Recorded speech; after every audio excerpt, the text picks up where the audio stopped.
A long time ago, I attempted to beat Sifu without blocking or parrying. I remember that it was one of the most difficult challenges I ever tried, and today I am back with the same challenge, but because I grew a lot ever since that happened, I wanted to elevate the stakes. So we are still going to not be able to block or parry, but this time we're doing it on the master difficulty. And because I am such a nice guy, I want to see if it's possible to make it till the end without dying. So let's see if you can beat Shifu's hardest difficulty without blocking, parrying, or dying. And right off the bat, let me be honest with you, I'm built different. Mostly because I've done so many challenges that by the time I got to do this, I was confident in my ability to not rely on blocking, because having played with the faster modifier, you have to get crafty, you have to react, and your reaction time is going to increase a lot if you are constantly dealing with faster and stronger versions of every single enemy. Of course, some parts are still tricky, especially this part where, well, the game wants you to dodge, but because I can't dodge, I have to mash the dash button, hoping I can get out of the way before the Juggernaut launches his attack. But I'll say the most important thing for this run is to plan ahead. You need to have a set and defined plan in your mind that you will have to execute when the time comes. But just because you cannot block or parry doesn't mean that you cannot defend.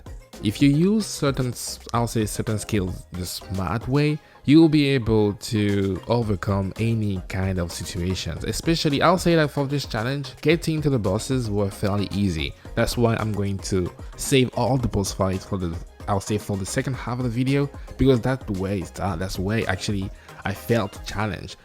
I'm going to show you the most trickiest, I'll say, fight or encounters, especially those involving a lot of enemies, because, well, if you don't pay attention to your surrounding, because you cannot block, if you get surrounded, there won't be any room for you to run and you might die. But just because you cannot block doesn't mean that you cannot defend. And for the sake of this run, you need to master Crouch Punch, Flying Claw, a whole lot of directional throw, and if you don't feel comfortable using Crouch Punch because it's directional based, you need to input a set of directions, I'll say you can use Duck Strike. I just feel more comfortable using Crouch Punch than I feel using Duck Strike. But as always, it's very important to plan ahead.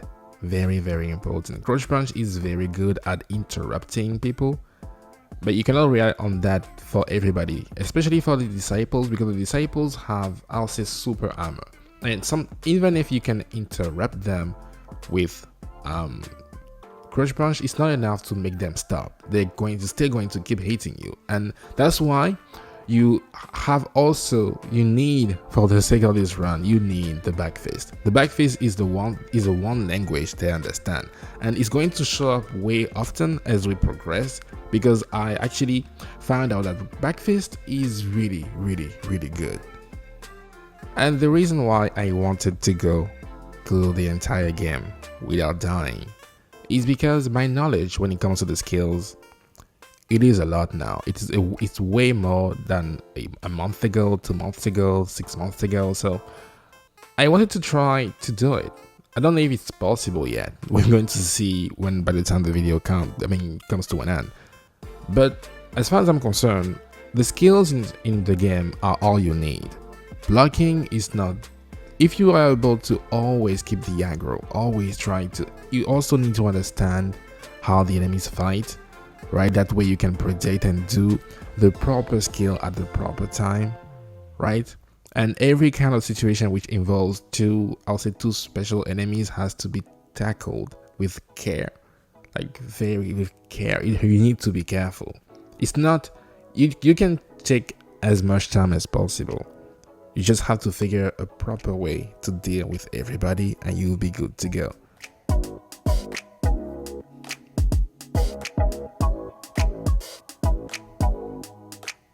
I loved playing at the museum because they have so many weapons there that Some encounters are laughable. You can go there and just keep throwing bulbs and paint enemies. It's just so fun. It's just so fun. And because you have, I was afraid about when it comes to this room, but you have to also understand that I recently completed a challenge where I carried the hat all the way to Yang. I actually defeated Yang, and that's the kind of experience you cannot take away. I was crafty when I actually had to go through the challenge. I was using weapons here, playing ahead, and that experience stayed, right? Even though I wasn't at some point when I was playing on the master difficulty for this challenge, I knew in the corner of my mind I knew that I wasn't able to block, but at some point it didn't matter, because with that in mind, I was fighting accordingly. I was minding my surroundings, creating space, using directional throw to make enemies bump into each other, interrupting them, always prioritizing the enemies with weapons. Like I was just rolling. It almost feels like I was just playing the game. Like if I didn't tell you, hey, I'm doing something where I'm not allowed to block, chances are you will never guess. And also, oh my god, I can't believe I only waited now to tell it. Dashing is very important. I'm going to come back on why exactly you need to dash, but basically the same weapon, the same button you use to run is the button you use to dash. And in some account, yes, it's very good to create space and sometimes to get some distance. Sometimes I straight up run. I just ran away. But you want to dash a lot to get out of the way. And it also has some, I'll say some high frames, I think, because sometimes you can basically just get through an attack without dodging. It's just amazing. And getting the hold of that ability is going to help you big time. Dashing, oh, it almost feels like sometimes you are dodging, but no, you're just walking very slowly next to past enemies. It's just beautiful. And since we're not allowed to perform dodges or parries, it means that every shrine bonuses, I'll say, linked to those specific actions are useless. So for example, I didn't go for parry impact, I didn't go for focus gain upon dodging, I didn't go for structure upgrade because, well, I think maybe the structure upgrade could do something, but I'm not sure. But I only upgraded it at the very end of the run. I prioritized getting half back upon dying, upon killing enemies. It's very important that you get all the health you can get. I also maxed out my weapons damage and my durability because, well, I have a lot of points, a lot of XP to spend, and that's exactly what I did. I made sure to divide and conquer, and I was pretty happy. Even the trickiest room at the tower and one of the trickiest room in the game, it felt like just another room. I couldn't believe myself. When you play so much and that you feel in the zone, you feel like, I get this, right? I get this. It doesn't seem that bad, really. It almost feels like it is too easy. But then came the bosses, and that's a different story. The bosses actually, you need to go into each fight with a mindset. Right, you just can't show up and start throwing punches. And yeah, I also forgot to mention, you cannot use shortcuts. But also it's up to you if you want to go through each optional encounter.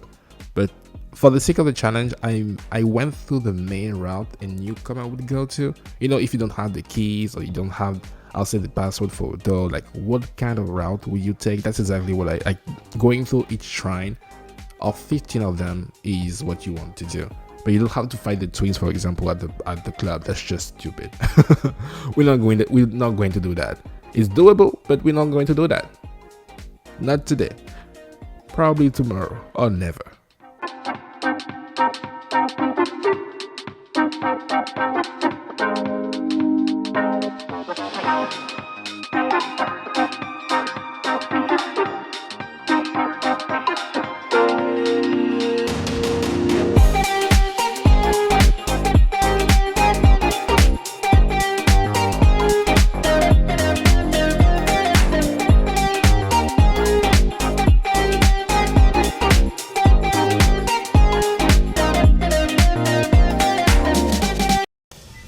Fajar, Fajar, Fajar.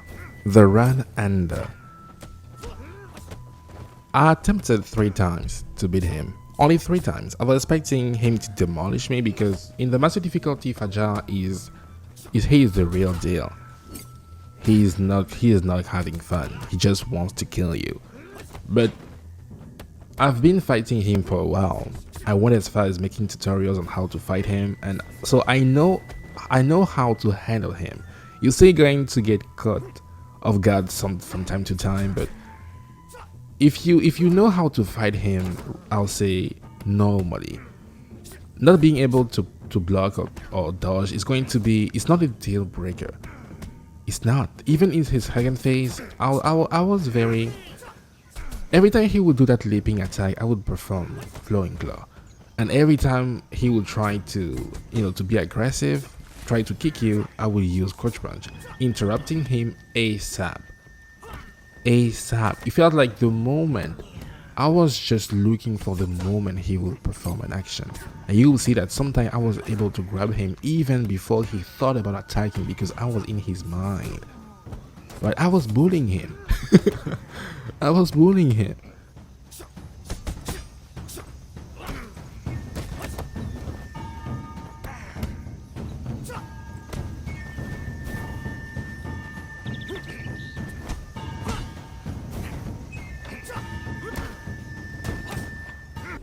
I think if you're familiar with my channel, you already know that we have a way to handle Shan. He can be a pain in the ass, but back fist is, I'll say, if Shan was Superman, back fist, Crunch Punch, Duck Strike are his kryptonite. He does not handle it very well, but he is the first problem. I'll say the first and maybe only problem. You need to wait for him to start his animation before you can do it. If you don't wait enough, he's going to dodge the back fist, and because you are very close to him, there is nothing you can do but take the next hit. So the whole difficulty in this fight was actually to wait the proper, I'll say from the proper moment to land the back fist. But the moment you do that, easy. The fight is seriously easy. It could have been cleaner, but again, I didn't really care. The second phase was kind of problematic because Shan.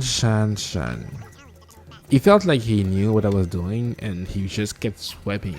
He was just throwing. He was just relentlessly trying to get he just knew that sweeping was actually my kryptonite and I wasn't allowed to dodge, so I couldn't take a guess and perform snap kick on short notice. So he knew that, but you just have to fall in a rhythm, and the moment you fall in a rhythm, his chain is going to taste that back fist every single time, and that's what happened. Because he cannot get stunned in the second phase, you need to be focused, but it's not hard. It's actually the easiest fight of the bunch.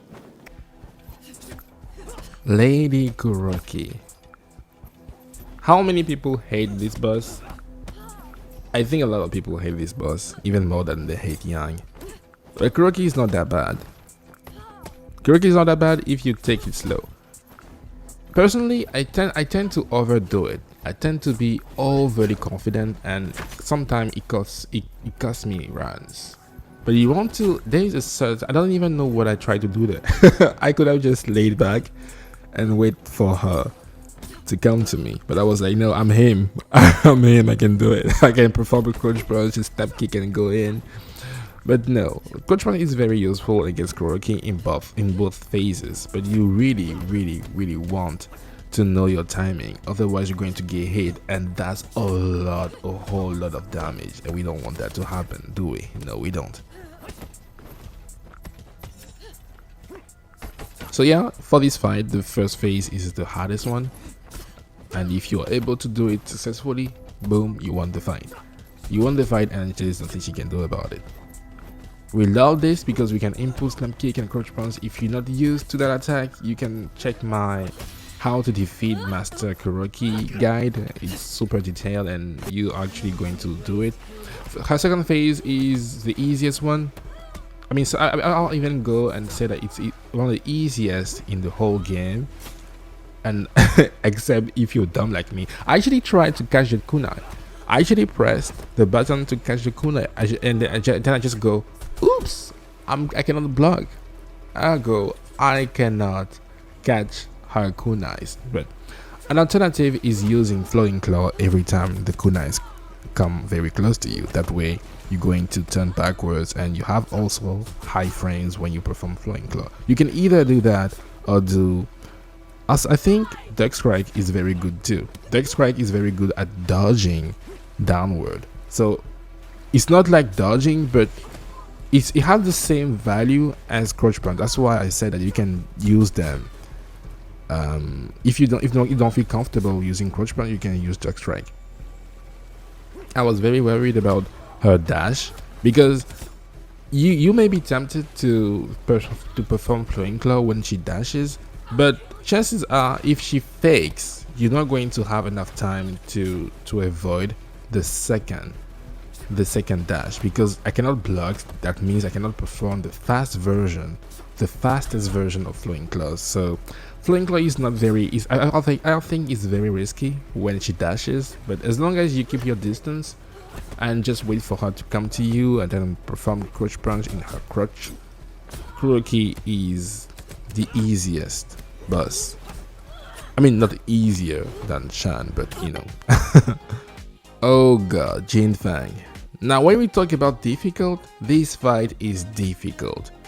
My strategy when it comes to using weapons to interrupt her was pretty much useless, because she has super armor, because of course she does. And if you throw your weapon, she's going to ignore it and she's going to destroy you. And the moment the moment she sees you in the vicinity, she starts throwing. And she's very good at comboing you. She's going to most likely kill you. That's where I became super resourceful. You know what I'm doing here? I'm throwing all the previous weapons I found in the room with the disciple into the arena. That's why you saw me with the high contrast, I'll say display option, because I was throwing weapons down there, and the more weapon I had, the more I can throw to her to interrupt her.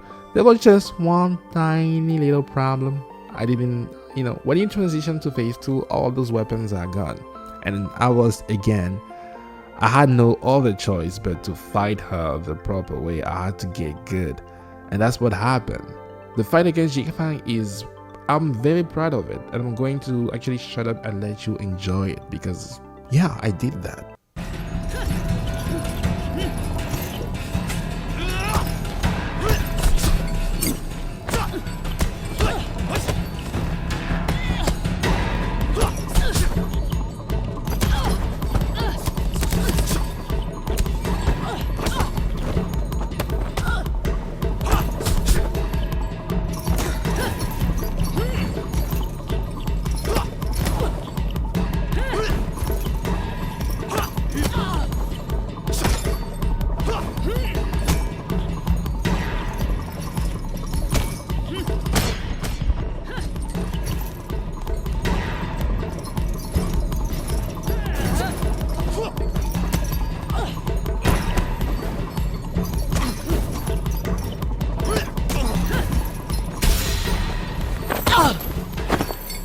Phase 1 was already difficult, but it's nothing compared to phase 2, because now she can grab you, and now she can get super aggressive when you get too close to her.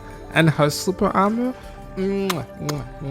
unless you perform a specific attack, you are basically dead, because she's going to ignore your hits. So it was very tricky.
Guys, I was so happy when her neck finally snapped. There was no Wudo involved, though I wanted her to die. And in case you are interested in the challenge, here's all the bonuses I get.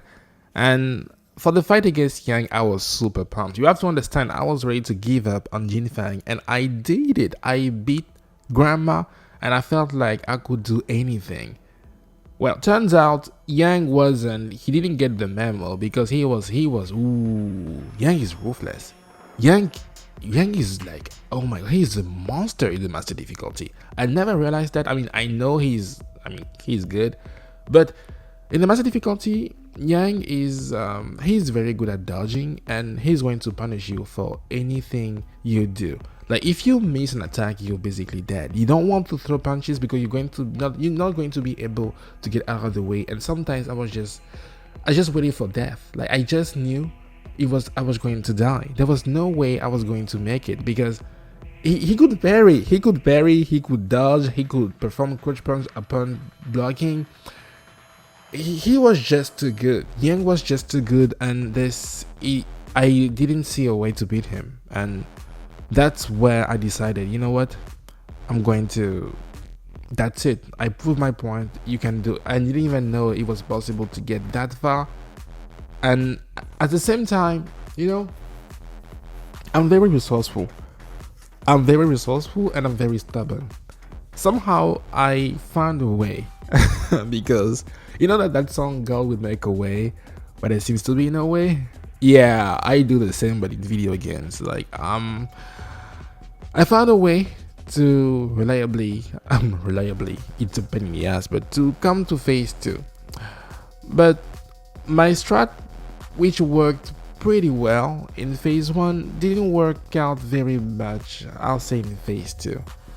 And that's where I drew the line. Guys, I couldn't do it.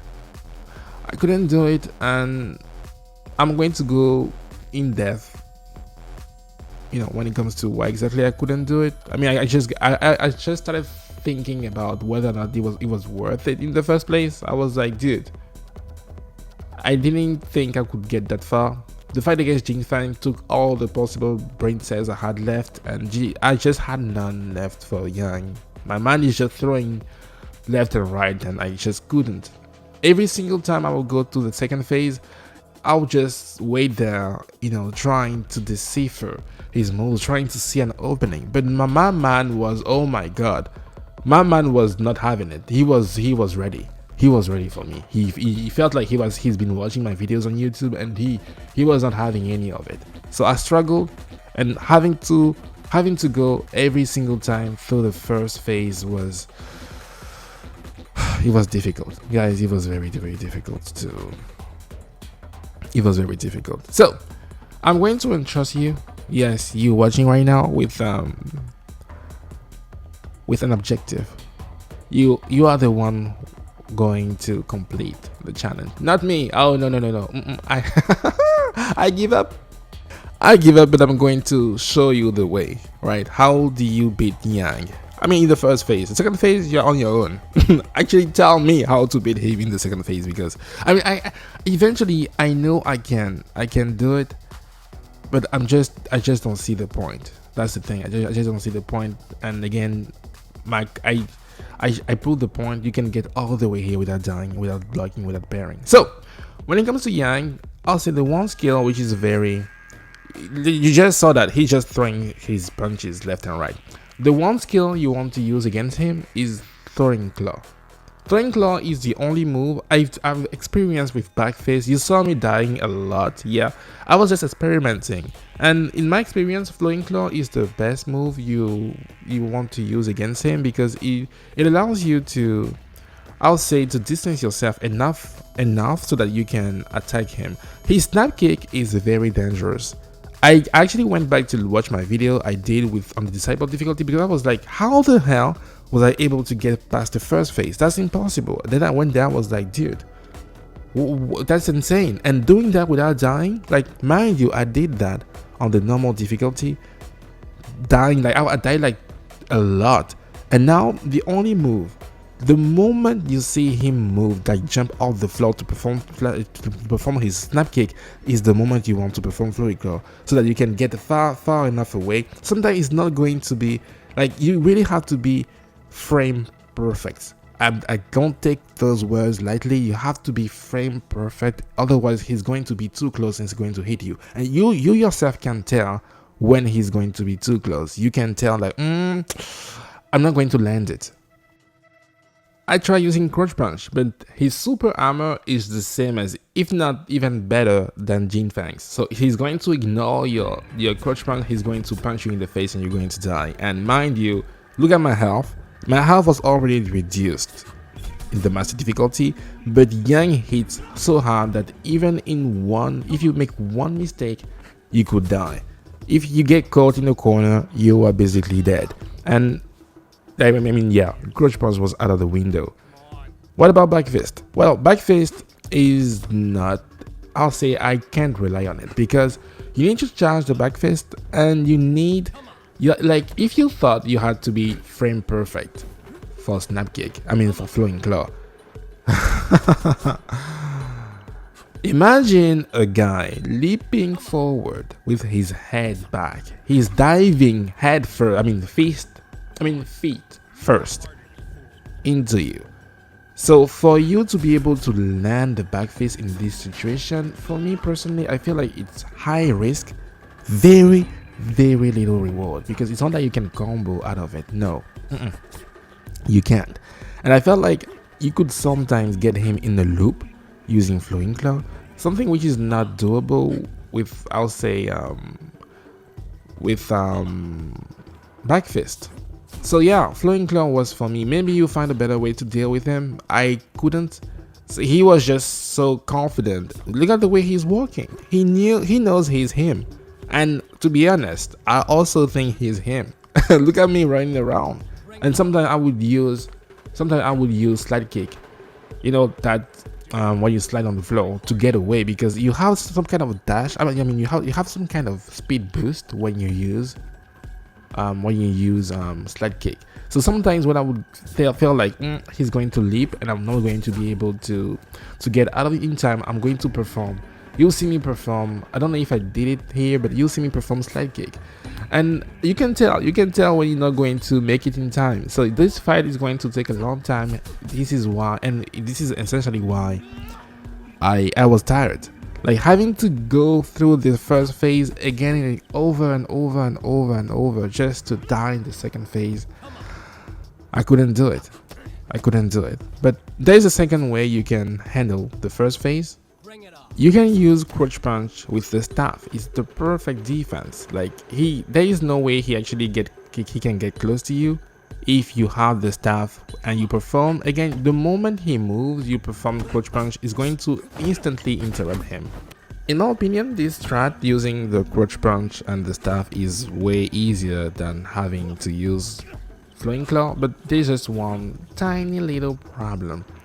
Well, even though I've upgraded my durability to the max, your weapon is still going to break. And in my experience, even though, like, every time I used the staff until it broke, I was able to decrease his health by 60%, 60 to 65%. So there was still 35% left, and that's where the struggle began. How do I get all the way to 0? And also a second problem. Once the staff is gone, then what do I do in phase 2?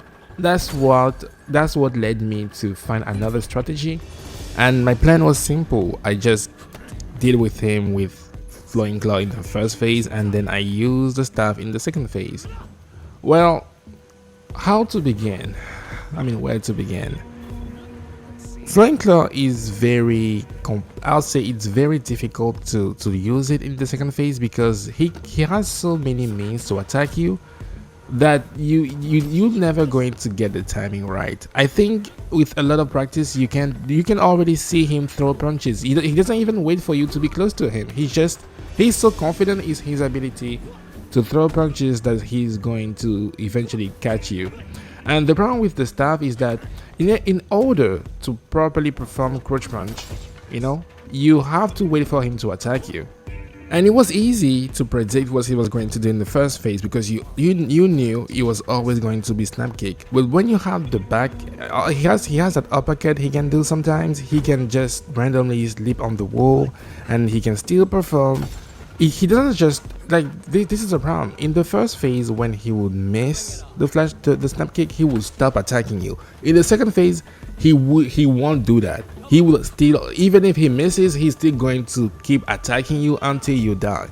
So because the timing for all those attacks are different, I couldn't rely on crouch punch to interrupt him because I never knew what attack would come. So what timing would I have to get used to? It almost felt like I was gambling. Like, is he going to do the snap kick? Is he going to leap on the wall? Is he going to slide? Is he going to, like, so many questions? And this is why I'm actually telling you about it. So because I'm not trusting you watching right now to beat him. Me personally, I'm out, baby. But I'm very proud I was even able to get all the way here in the first place. I thought I would have a harder time, but it was doable. The fight against Jinfeng took everything away from me. My sanity and my will to live. Come on, I'm kidding. But yeah, as of right now, can you beat the master difficulty without dying, parrying, blocking? I think you can.